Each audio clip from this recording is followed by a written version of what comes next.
Hi, it's Melinda Jennison from Streamline Property Buyers here in Brisbane.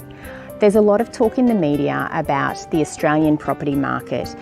Even a recent article that was released by 60 Minutes indicated that the Australian property market was expected to crash in values by up to 40%. Now, obviously, sensational media does sell, and the interviewees or those that were interviewed as part of that program have since come forward indicating that whilst that was one of the possibilities, it was the least likely scenario out of the scenarios that were discussed.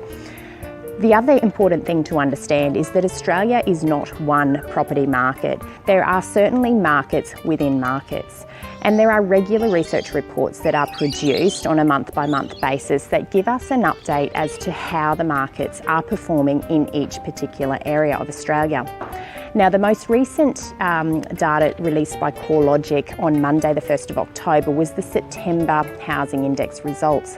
That has showed that Australia as a whole has reduced or come off in prices by a further 2.7%. However, those in the industry must know and should know that reading into that information is what is most important, and an analysis of each area is what really makes us understand which areas are driving values and which areas are coming off.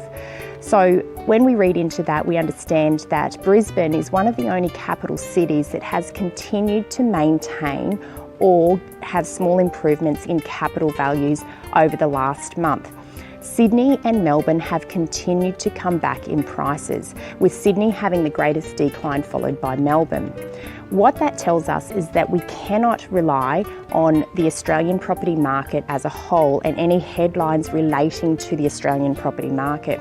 We really must look region by region to determine what is happening locally and to understand local drivers of supply and demand. If you've got any questions, feel free to reach out. Melinda Jennison, Streamline Property Buyers in Brisbane. Bye for now.